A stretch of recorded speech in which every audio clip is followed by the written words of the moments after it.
नमस्ते, आप देख रहे हैं एशिया न्यूज़ इंडिया। मैं हूं आरती। रांची के बिरसा कृषि विश्वविद्यालय में कल उसका 42वां स्थापना दिवस समारोह मनाया गया, जिस अवसर पर झारखंड के राज्यपाल माननीय श्री रमेश बैस सह कुलाधिपति वहां मौजूद रहे। माननीय राज्यपाल ने सभा को संबोधन करते हुए कहा, प्रदेश के किसानों के तीर्थ स्थल बिरसा कृषि विश्वविद्यालय के स्थापना दिवस समारोह में मुझे आप सभी के बीच सम्मिलित होकर अपार खुशी है। मुझे खुशी है कि राज्य में स्थापित इस कृषि विश्वविद्यालय का शिक्षा, अनुसंधान एवं प्रसार माध्यमों से राज्य के कृषि विकास एवं उल्लेखनीय योगदान रहा है।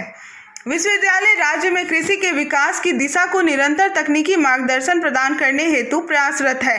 3 महाविद्यालयों के साथ वर्ष 1981 में स्थापित इस विश्वविद्यालय में वर्तमान में कुल 11 महाविद्यालय कार्यरत है।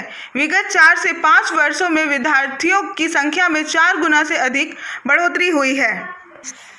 इसके आगे राज्यपाल महोदय ने कहा कि इस विश्वविद्यालय से वर्ष 2021 से 22 में कृषि, पशु चिकित्सा एवं पशुपालन तथा वानिकी विषयों में 316 विद्यार्थी को स्नातक डिग्री मिली। करीब 64 विद्यार्थियों ने विभिन्न विषयों में पीजी एवं पीएचडी की उपाधि प्राप्त की। विश्वविद्यालय अधीन कार्यरत 3 नए कृषि महाविद्यालयों तथा डेयरी प्रौद्योगिकी एवं मत्स्यिकी विज्ञान महाविद्यालयों के विद्यार्थियों को पहली बार स्नातक डिग्री प्रदान की गई। मुझे जानकारी दी गई कि विश्वविद्यालय के स्नातक, पीजी एवं पीएचडी पाठ्यक्रमों में 1450 से अधिक विद्यार्थी अध्ययनरत हैं। इस वर्ष उद्यान एवं कृषि अभियांत्रिकी महाविद्यालयों के विद्यार्थियों को भी स्नातक डिग्री प्राप्त करने का अवसर मिलने वाला है। हाल के वर्षों में विश्वविद्यालय के नए एवं पुराने महाविद्यालयों को विद्यार्थियों द्वारा राष्ट्रीय स्तर की विभिन्न प्रतियोगिताओं में अपार सफलता मिलना बेहद गौरव का विषय है। इस विश्वविद्यालय को विगत 2 वर्षों में राष्ट्रीय स्तर के कृषि विश्वविद्यालयों की ICAR रैंकिंग में क्रमशः 60वां एवं 58वां स्थान मिला। इसके लिए कुलपति एवं समस्त विश्वविद्यालय परिवार को बधाई देता हूं। उम्मीद करता हूं कि विश्वविद्यालय की ICAR रैंक में इस वर्ष सुधार देखने को मिलेगा। बिरसा कृषि विश्वविद्यालय के शोध तकनीकों से राज्य कृषि को नई दिशा मिली है और आशा करता हूं कि राज्य को कृषि के क्षेत्र में अग्रणी बनाने की दिशा में विश्वविद्यालय तत्परता से कार्य करेगा।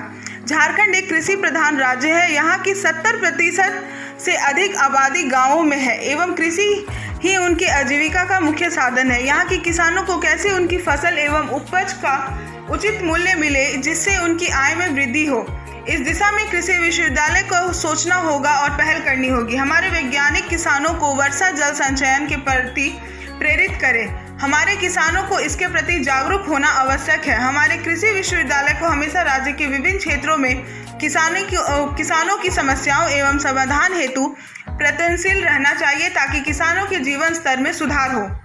इसके आगे राज्यपाल ने अपनी बारे में बताते हुए ये कहा कि मैं भी एक किसान परिवार से हूं और किसानों की समस्याओं को भली भांति समझता हूं, उनकी परेशानियों से अवगत हूं। मैं चाहता हूं कि राज्य के किसान आत्मनिर्भर बने और इसके लिए इस विश्वविद्यालय को प्रयत्नशील रहना होगा। हमारे वैज्ञानिकों को किसानों के बीच खेतों में जाना होगा तथा कौन सा भूभाग किस प्रकार की खेती एवं फसल के लिए बेहतर होगा, इसकी जानकारी किसानों को उपलब्ध करानी होगी। तभी लैब टू लैंड की अवधारणा पूरी तरह सफल होगी। किसानों का विकास और उनकी खुशहाली में ही देश की खुशहाली है। आप लोगों को कम कृषि योग्य भूमि रहने पर उन्हें बागवानी, मछली पालन, मुर्गी पालन आदि से जोड़ने की दिशा में भी गंभीरतापूर्वक ध्यान देने तथा सोचने की जरूरत है।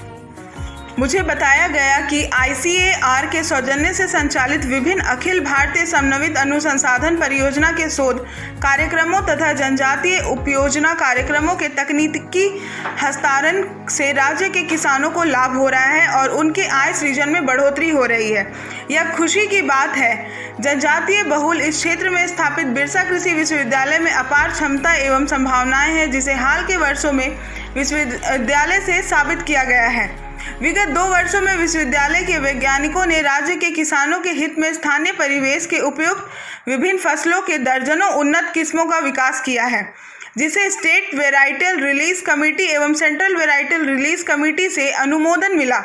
उम्मीद करता हूं कि विश्वविद्यालय एवं राज्य सरकार के इस प्रयास से प्रदेश के अधिकाधिक किसानों को लाभ मिलेगा। पहली बार विश्वविद्यालय को औषधीय दवा बिरसिन को पेटेंट मिला। माननीय प्रधानमंत्री नरेंद्र मोदी ने अपने मन की बात कार्यक्रम में विश्वविद्यालय द्वारा देवरी गांव में स्थापित एलोवेरा विलेज की चर्चा की और आदिवासी महिला किसानों के कार्यों की सराहना की। विश्वविद्यालय द्वारा संग्रहित गिलोय जर्मप्लाज्म को राष्ट्र पहचान मिली। प्रसन्नता है कि विगत वर्ष जैविक सब्जी आधारित एकीकृत कृषि प्रणाली के विकास की दिशा में सराहनीय प्रयास किया गया है। राज्य के बहुतायत किसानों की आजीविका का पशुपालन प्रमुख साधन रहा है। विश्वविद्यालय द्वारा विकसित संकर मुर्गी नस्ल झारसिम एवं संकर सुकर नस्ल झारसुक तथा बकरी के ब्लैक बंगाल नस्ल सुधार कार्यक्रम राज्य के किसानों की आजीविका एवं पोषण सुरक्षा में उपयोगी साबित हो रही है। पशु चिकित्सा वैज्ञानिकों द्वारा चिकित्सा शिविर, टीकाकरण, क्लिनिकल कॉम्प्लेक्स में सभी पशुओं की जांच एवं चिकित्सा तथा प्रशिक्षण कार्यक्रमों से प्रदेश के बहुतायत किसानों को लाभ मिल रहा है। खुशी है कि विश्वविद्यालय द्वारा केंद्र एवं राज्य सरकार के सहयोग से प्रसार कार्यक्रमों एवं रणनीतिक कार्यकलापों से कृषि प्रसार कार्यक्रमों को तेजी से अमल में लाया जा रहा है। फार्मर्स फर्स्ट प्रोग्राम में विभिन्न तकनीकी हस्तक्षेप, अभिसरण एवं गृह वाटिका कार्यक्रमों ने सफलता की गाथा प्रदर्शित की है। कृषि विज्ञान केंद्रों द्वारा मृदा स्वास्थ्य प्रबंधन तथा पारस्परिक बीज उत्पादन कार्यक्रमों में किसानों की सहभागिता से किसान उन्नत बीज उपलब्ध का लाभ उठा रहे हैं। कृषि विज्ञान केंद्रों द्वारा जिला स्तर पर क्षमता निर्माण के तहत युवक युवतियों को स्वरोजगार आधारित नियमित प्रशिक्षण, किसानों के खेतों एवं तकनीकी प्रशिक्षण से तकनीकों को बढ़ावा, अग्रिम पंक्ति प्रशिक्षण से उत्पादन एवं उत्पादकता का बढ़ावा तथा अन्य कृषि प्रसार गतिविधियों से प्रदेश के बहुतायत किसानों की कार्यक्षमता तथा कौशल विकास को काफी बल मिल रहा है। हमारा मानना है कि विश्वविद्यालय के वैज्ञानिकों को उपयुक्त समस्याओं पर केंद्रित अधिकाधिक अनुसंधान से किसानों के हित में लाभकारी तकनीकी विकसित करने की दिशा में लगातार प्रयास करनी होगी, ताकि विश्वविद्यालय के कार्यकलापों का सही लाभ राज्य की आबादी को मिल सके। बाकी की तमाम खबरों के लिए जुड़े रहें एशिया न्यूज़ इंडिया के साथ। धन्यवाद।